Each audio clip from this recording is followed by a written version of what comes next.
following a recommendation from the Waitangi Tribunal after Maori claimed they have rights to water. Ngāpui's David Rankin says a sub-tribe is making the claim relating to wind. David Rankin is with us on the program. Good evening to you, David. Thank you for your time. Good night, Larry. David, can you clarify one thing for us? Is this serious? Absolutely. The claim over the water is serious, and the claim on the wind is serious. Wind is a resource. All right. So the claim for the wind is serious. It's not a piss take here. It's not a piss take at all. You know, under Article 2 of the treaty, the wind can be classed as a taonga, and therefore, if the Crown uses it for commercial gain, Māori should be entitled to a share. Who are the claimants here? Look, the claimants are several hapu in Northern, three leading Ngāpui leaders. How far advanced is it? We're in about the same position as the Maori Council was in June with the water claim. What are you wanting here? A pan-Maori agreement, are you? We want a pan-Maori agreement. We also want that if the power companies are privatised, that Māori have a right to a share. That we're paid a dividend if they're privatised and they go into the hands of organisations like Shanghai, Pan Shui. I'm not xenophobic or anything like that, but while they're in the hands of in the public sector and they belong to every New Zealander, as Māori, we don't have a problem. But once they become privatised and they're used for commercial gains, that's when we have a problem. I don't mind the revenue of our power companies and the state-owned assets going into our hospitals, into our roads, into our infrastructure that is shared by every single New Zealander. But when the ideas are floated and they're going ahead with the partial sale of state-owned assets, that's where Māori take up. You believe that Maori have property rights over aerospace? Well, Larry, let me put it this way. Once it becomes a commercial asset, then ownership is in question. In reality, Larry, nobody owns the wind, nobody owns the water, but when there's a commercial value placed upon it, when it has a monetary value, that's when ownership is in question. You'd be the same, wouldn't you? No, actually, no. How can you own the wind? It's used to generate power. So? When you generate power, it creates revenue. If that power company is privatised and goes into private hands, then it's for commercial gain. But you can't... look, in the public sector, Larry, it's fine. You can't seriously believe this has any credibility. You believe the tribunal would support this? The tribunal supported the water rights. Who on earth, Larry, would have ever thought that, my man? Who on earth would have ever thought that? They went ahead with it. John Key said that he will stop it straight away. He'll get rid of the tribunal. Yeah. Guess what? Backpedaling like a circus clown at the moment. And he's saying it'll be the same thing as the Hekea Parata debacle. Backpedaling it. He's saying April now on the water. Okay. I thought the tribunal would support it, actually, because history shows us they support most of the Maori claims. But anyway, what do you think ordinary Kiwis will think about this? I think ordinary Kiwis should actually listen very carefully to what is being said. The average man in the street, the middle-class man like yourself and I, whose parents, great-grandparents, and ourselves have invested in these state-owned enterprises that are up for sale. This is what they should be listening. And they should not be going against Maori claims. They should not be saying the Maori is wrong, because actually it's the Maori that's actually putting the spanner in the works and slowing down the process.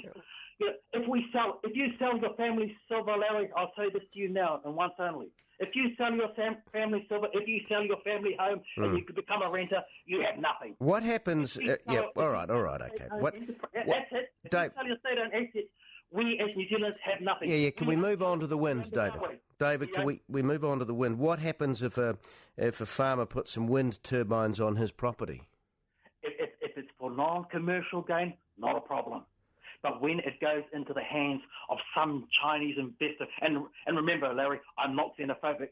When it goes into the hands of some foreigner, I don't want to sound, Pauline Hanson here, but if it goes into somebody else's hands, that's what pisses me off.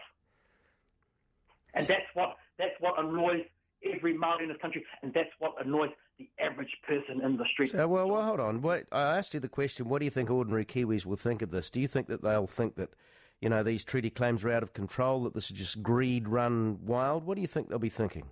I don't think they'll think that at all, Larry. You don't? Maybe you'll try and encourage them to think No. that.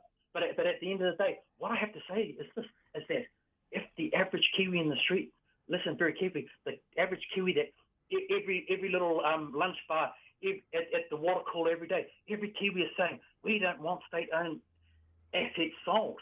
You know, the only people that actually have some way of putting a spanner in the works is Maori. And they should actually be supporting Maori.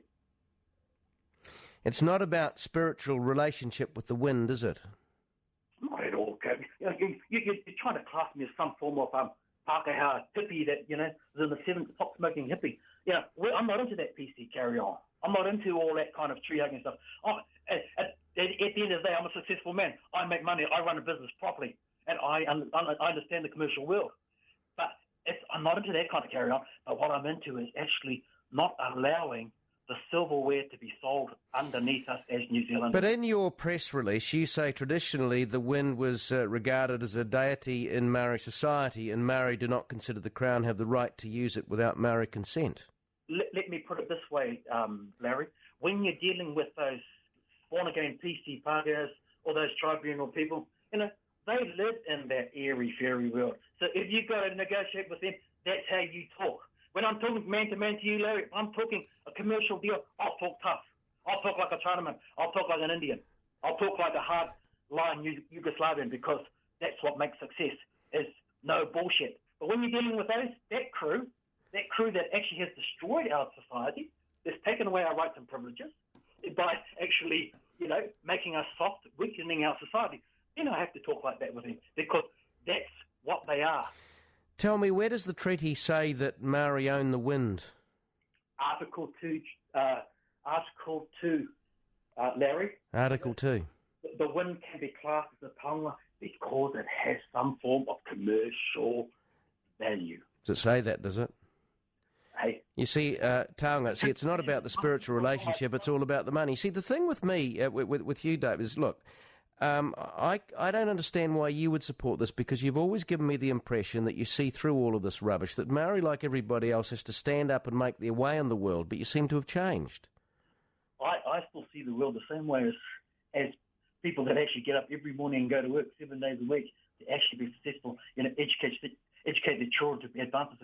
But when a government is going to sell off the silverware, sell off our assets that our parents, our grandparents, our great-grandparents, great-great-grandparents have all paid taxes to actually build, and I think that's when I take offence to it. And where does it all end? Geothermal, coal, gas, want to own it and charge for it?